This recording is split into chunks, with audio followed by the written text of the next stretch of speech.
So, as I mentioned, Heidegger's later writings, and this is a summary of some of the key statements of the history of Western metaphysics according to Heidegger's later writings between early Greek thinking and then ancient and medieval metaphysics and modern metaphysics of Descartes, and then the culmination of metaphysics or post-modernity, the age of technology that's ushered in by Nietzsche. In his later writings, where he's going through this history of being, he's really uncovering the unsaid of the tradition and uncovering what was concealed in the tradition, and thus undertaking the destruction that was promised in part two of Being and Time. So the legacy of destruction, I want to give a quick overview of some of what we'll see later in the course, our course on contemporary literary theory.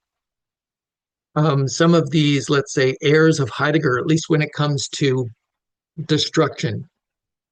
So you can see all of the figures here after Heidegger have been impacted in some way by Heidegger, the hermeneutic tradition, the reader response criticism and reception tradition after Heidegger, Foucault, Butler via Foucault, etc., have all been influenced by Heidegger, deeply influenced by various dimensions of Heidegger's thinking. However, the three highlighted figures here have been the most profoundly influenced, I would say, by Heidegger's destructive methodology.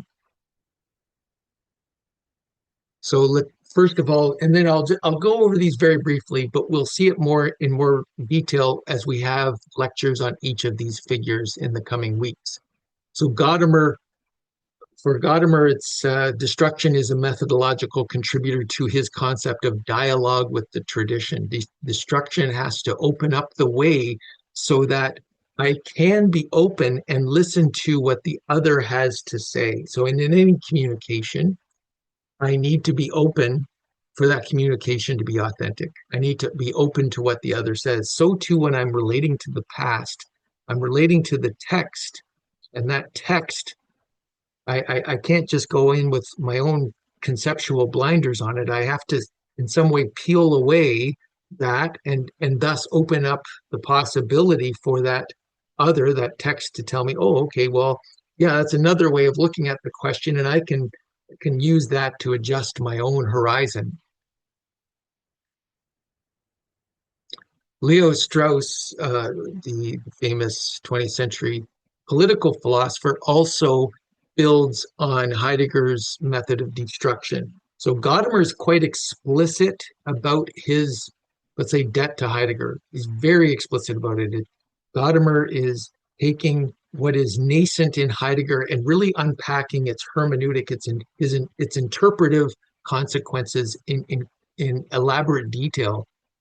Leo Strauss, I would submit, and many scholars submit, is heavily indebted to Heidegger. His whole point of departure is Heidegger, but he's less explicit about this debt to Heidegger. He he will acknowledge that Heidegger is a great thinker, and will acknowledge that Heidegger presents great problems in terms of, as I mentioned, relativism, but he will not acknowledge, let us say, the methodological debt to Heidegger. But as I said, for me and for many scholars, it's there. For Strauss, Heidegger's method of destruction of the tradition allowed for the first time in centuries the reawakening of the central questions of political philosophy.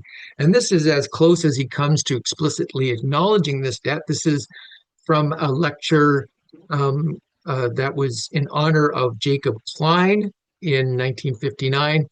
Quote, by uprooting and not simply rejecting the tradition of philosophy, Heidegger made it possible for the first time after many centuries, one hesitates to say how many, to see the roots of the tradition as they are, and thus perhaps to know what so many merely believe, that those roots are the only natural and healthy roots.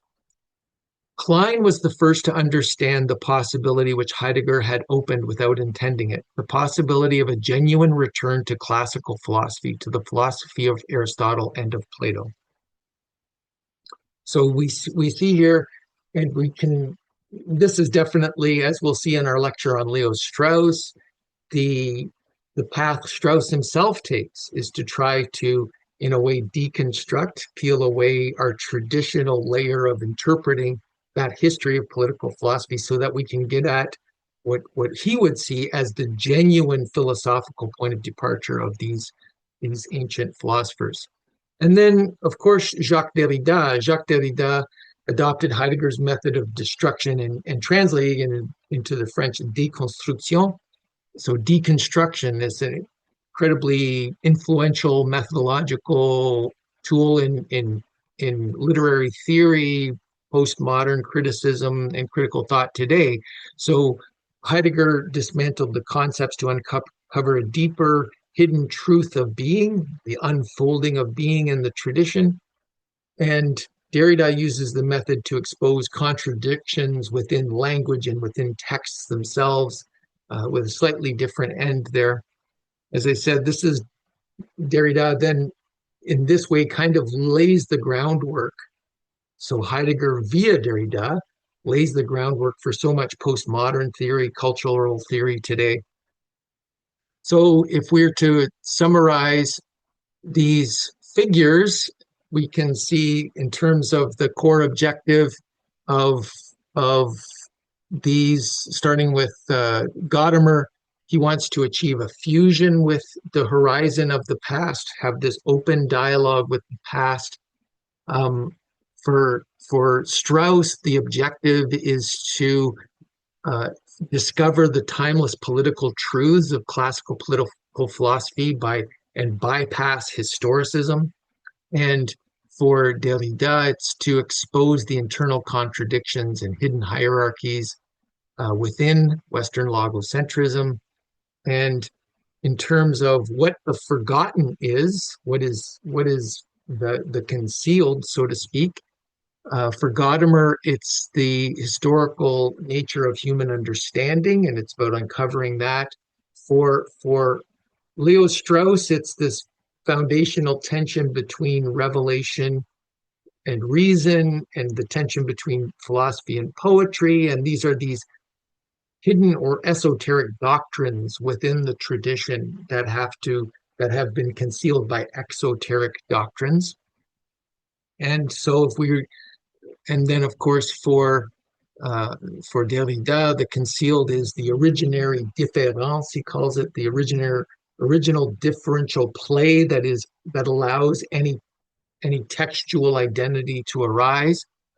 And then the approach, this last line here, for Gadamer, it's listening to the text as a partner in a dialogue to let the truth emerge. That for Strauss, it's a hunting for the esoteric meaning. So reading between the lines, looking for contradictions where the author purposefully intended us to see a deeper meaning. For Derrida, it's to see not a um, consciously hidden meaning, but to see the unconscious of the text that the text itself shows by seeing what is in the margins, what has been put underneath the surface through aporias, footnotes, contradictions, etc. So that's a very quick summary, and we'll come back to this.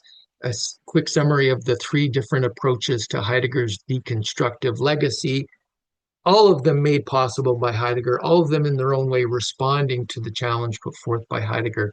So I hope this was helpful for looking at section 6 of Heidegger's Being and Time. In our next lecture, we're going to dive into Gadamer's concepts of hermeneutics in his landmark work, Truth and Method. Thank you very much.